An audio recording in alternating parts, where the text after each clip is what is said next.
Good evening. I'm Adryn, and it's a pleasure and an honor to be with my fellow dames this evening. I spent years performing far from my audience in a very austere concert hall and sharing music that I knew they weren't fully understanding or appreciating, because music, in my opinion, is the highest form of human expression. Now I know these composers very well. I know their lives. I know who they are. They were great, but I'm afraid we've held them up as great so long that we've lost their human element, because they were so human.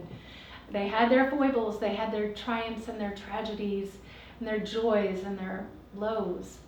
And so that's really what makes a pretty piece of music become something grand and amazing and moving and transforming. So many layers of context and color come into light when you understand who this human is who's talking to you. And believe me, that message, that human message from hundreds of years ago to today, is still very much the same. And so, one other thing I want to be sure to express to you is the message that the composers send through music then goes through me. And it has to go through my human experience, what I've done in my life, what I've seen, my filter. And so that's why you can hear a piece of music played by 10 different artists, and it will sound different each time.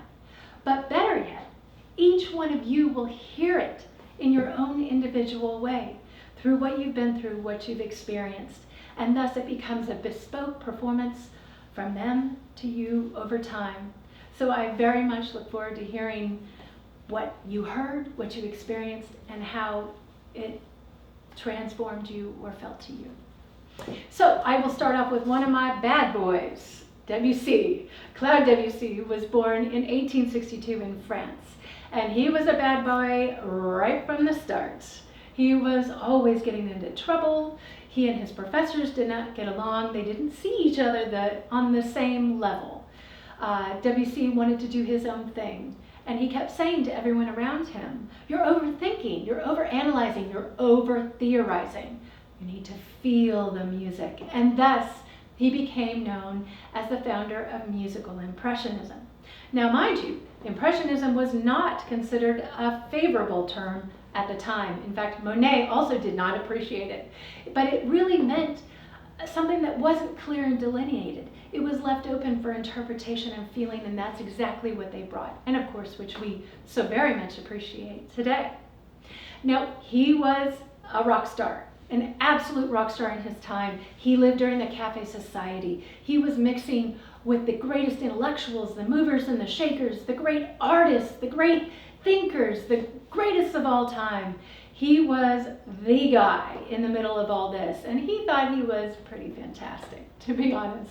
Well, he had many amours, and eventually got engaged to one. He moved in with the young lady and her family, and then what should happen but her best friend should come to visit, who happened to be a supermodel. What do we have? We have a rock star and a supermodel. Can anyone relate today? Probably so.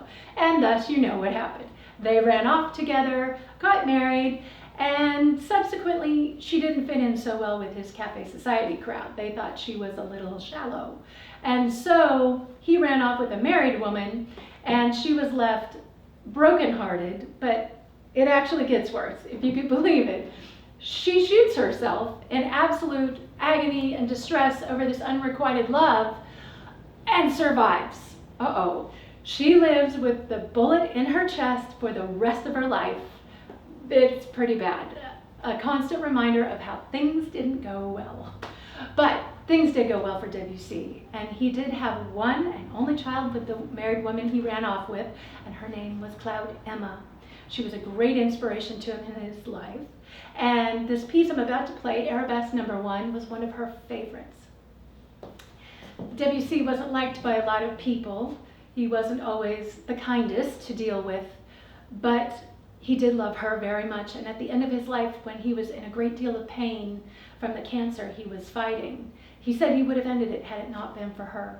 He did eventually pass in 1918, and some say that Claude Emma may have been a soul that was put on this earth to inspire him, to be his muse, because she died shortly thereafter, and hopefully they are together again. And so, Arabesque Number One, listen for the impressionism.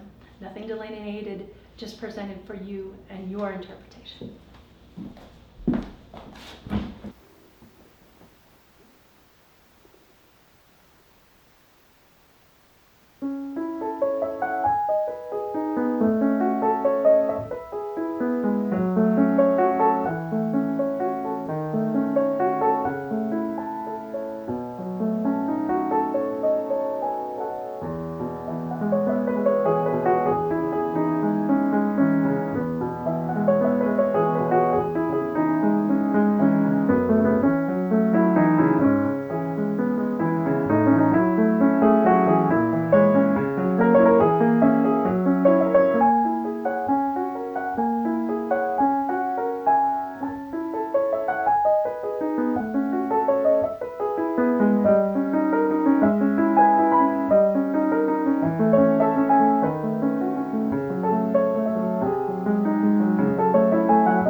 Now, of course, Debussy lived during the Gilded Age, our original dames would have known his music well, and of course he was a rock star, so I'm sure many of them thought he was very fabulous indeed. Now, moving on to another artist who is not of the Gilded Age. Actually, he is the precursor to, and perhaps the one who really set up the salon performance for which the Gilded Age ladies so much appreciated and enjoyed. And that would be Frederick Chopin, who was born in 1810 in Poland. Now, Chopin had a couple of interesting things about him. He was, first of all, very sickly most of his life. And also, he wrote his music very much inspired by the folk music of Poland. So when he went to Paris, inevitably, because that's where everyone goes to make it, he was very surprised that not everybody was very excited about him. In fact, most people weren't. Because the big, bold music that was happening at the time was Beethoven. We all know what his music is like, and so when Chopin comes in very demure with these lyrical little pieces, everybody was like, But luckily, it's always all about who you know, and Chopin very quickly met Franz Liszt.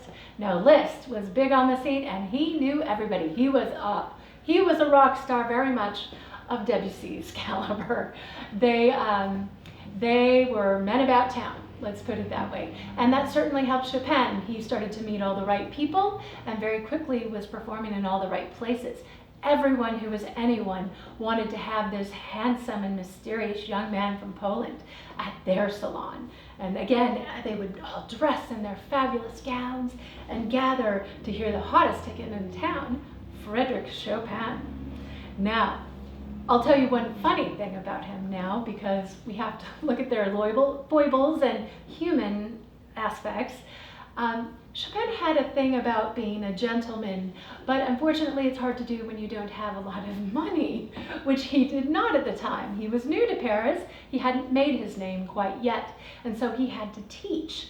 This was very distasteful to him, and so his students, who were lucky enough to study with him, had to do the following.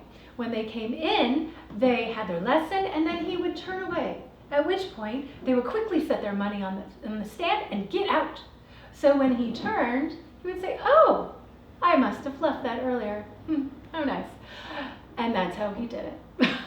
Now, Chopin had, as we know, many, many great tragedies and joys in his life. Probably more tragedies, but perhaps that's what inspired some of his great, great music that we enjoy today. But for now, we will listen to one of his fun ones. Now, this is a waltz, but again, it's not a waltz to dance to. This is a waltz for which to enjoy in the salon, and no doubt afterwards they would be humming the tune all night long as they got ready for bed. Here we go, waltz in C sharp minor, Frederick Chopin.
And so now we move forward again, back to the Gilded Age, and this time we're dealing with an American composer, of whom we are very proud, of course.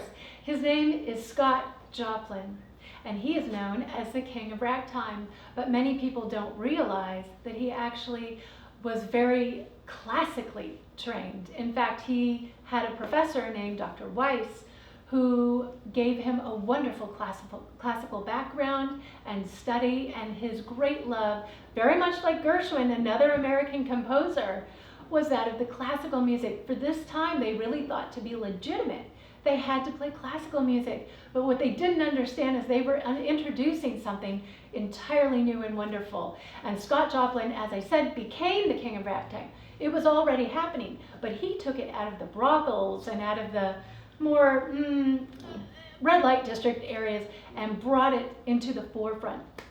And so absolutely our dames would have heard this music and no doubt danced a little bit, because it's hard not to. Scott Joplin makes you smile.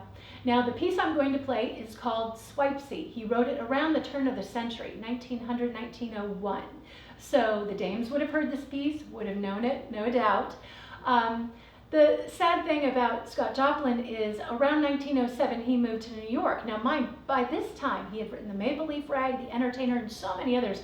He was very famous, but again, still unfulfilled with that classical need. So he goes to New York, because at this time, it's making it, New York is the big thing. And so he gets there and unfortunately just wasn't finding the same excitement, finding the same audience. And he also was throwing himself into writing operas, which he had to self-fund because nobody was supporting him. He wrote many, one of which was called Trementia, and it's very much based on Wagner, who he loved, by the way, a Wagner opera paired with African-American folklore and music and sound. It was this wonderful new sound that was sadly not appreciated in his time. He passed away in 1917 and was entirely unheralded, sadly, but not forgotten. And so over the years, his music has been revived. Certainly the movie The Sting helped do that. But after that, Trementia was eventually performed, and it is now performed all over the world and is finally understood as being a great work. And he was given a posthumous Pulitzer for it because it was so great. And in 1917, he passed. 2017, he was finally performed, the entire catalog of his work, at Carnegie Hall in New York. They finally got it. And so here it is, Swipesy Cakewalk by Scott Joplin. If you don't have a kick in your step after this, I don't know. This is a fun one.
And so the final performance of the evening, the Colonial Dames Waltz by John Philip Souza. This is 100% Gilded Age. Now, John Philip Souza was born in 1854 in Washington, D.C., and he's certainly known for creating many great patriotic works, usually for military sounding and orchestra and bands. So this absolutely surprised me when I discovered what I thought was a wonderful adaptation to be the original.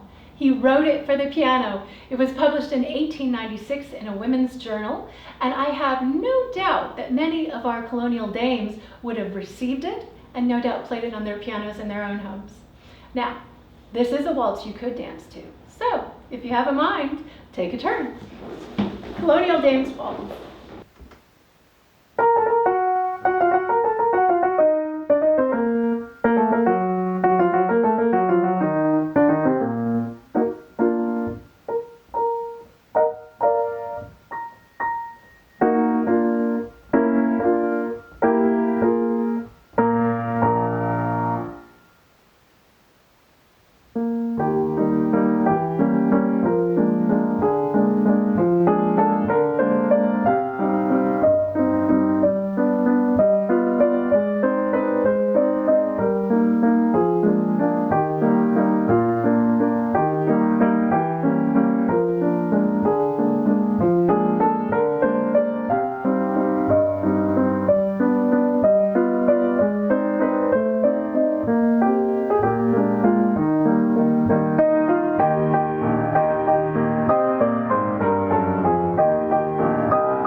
Thank you so much for stepping back in time with me today. It's been a pleasure taking this journey with you.